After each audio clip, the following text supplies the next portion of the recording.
कभी अलग मत करना। इस नारे से अपनी नस्लों को कभी अलग मत करना। जब कब्र की तारीकियां होंगी, डरावनी शक्लें होंगी,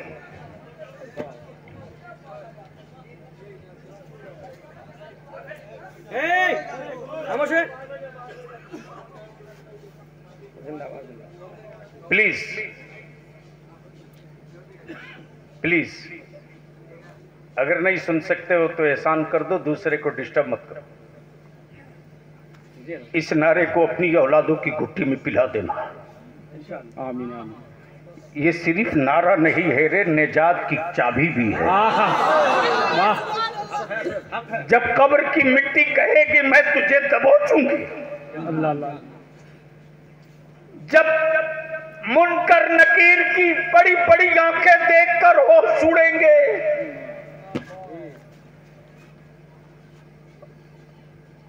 वैसे मौके से जब उनका सरापा दिखेगा और जब अपनी औलादों की घुट्टी में ये नारा पिलाए रहोगे, उस वक्त मेरे मुस्तफा पकड़कर औलादे पुकार कहेंगी लब्बैक या रसूल अल्लाह।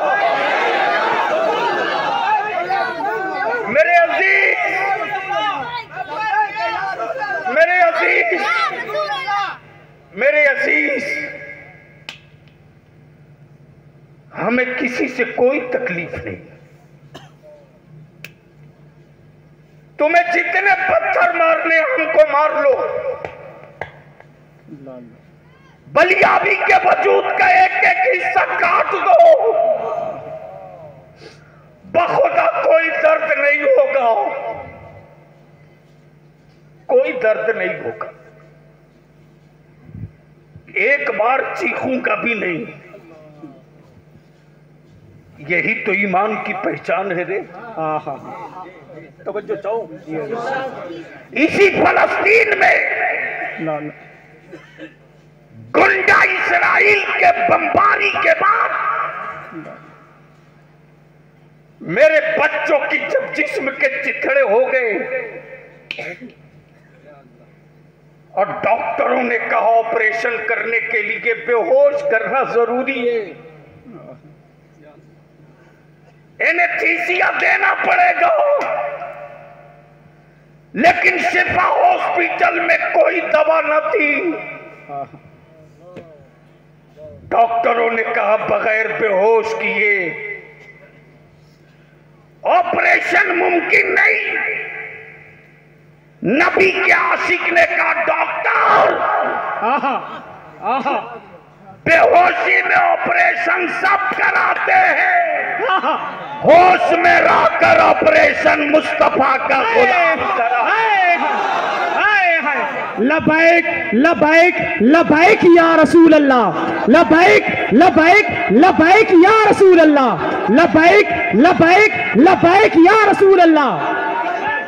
मेरे अजीज, जिस्म के जितने टुकड़े करना चाहो कर लो, लेकिन अगर मेरे नबी की इज्जत पे हाथ डालोगे, मेरे रसूल की अजमत पे हाथ डालोगे, तो जिस्म के कटे हुए हर हिस्से इकट्ठा हो जाएंगे और सिर्फ तुझी से नहीं, तेरी पीढ़ियों की नस्लों से लड़ने के लिए खड़े हो जाएंगे। इसलिए कि हमने अपनी जान को जान न जाना, हमने तो अपनी जान से भी ज्यादा पसंद और महबूब उन्हें जाना,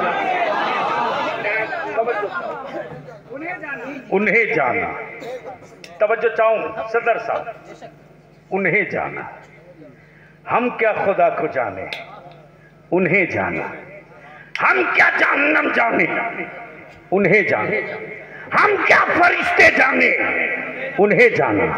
हम क्या जहन्नम जाने, उन्हें जाना। हम क्या जाने कि खालिक को, उन्हें जाना।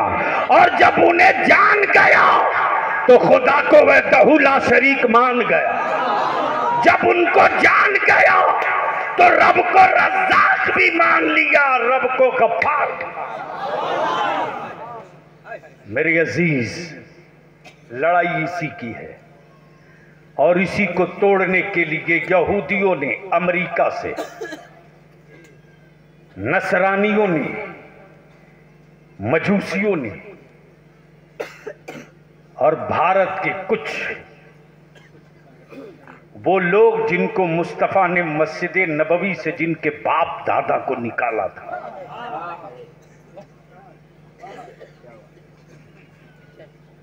ये यहां की पैदावार नहीं है, ये निकाले हुए लोग हैं। लिख लो तारीख। बलियावी बगैर सबूत के कुछ नहीं बोलता। हिटलर ने जर्मनी से यहूदियों को निकाला था, जिसने बैतुल मुकद्दस पर कब्जा कर लिया, और मस्जिद नबवी से मुस्तफा ने मुनाफिकों को निकाला था, वो भी कब्जा किया है। हाँ, मैं आपसे पूछ लूं, ईमान में अगर जिंदगी है तो जवाब दे दो बलियावी को। अगर जिंदगी है तो जवाब दे दो।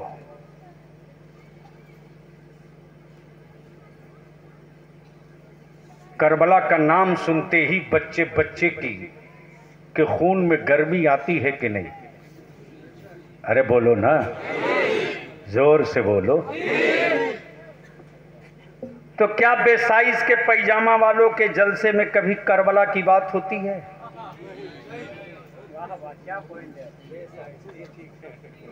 अरे बोलो ना। कभी सैयदना हसन की बात, कभी हुसैन पाक की बात? क्यों? बलियावी कहता, अकल के टुवरों, जिस कुरान को तुम पढ़कर मेरी कौम के बच्चों को गुमराह करने की बात करते हो, उसी कुरान में अहले बैत की अजमत की आयतें मौजूद हैं। और आकाए रहमत ने क्या कहा? मेरी उम्मत के लोगों, मैं तेरे बीच दो भारी चीज छोड़ रहा हूं। एक का नाम कुरान, दूसरे का नाम अहले बैत। एक का नाम कुरान और दूसरे का नाम, इन दोनों को थामे रखो, गुमराह नहीं होवोगे। बलियावी कहता, मेरी जमात के बच्चों पर हाथ मत डालना बच्चों,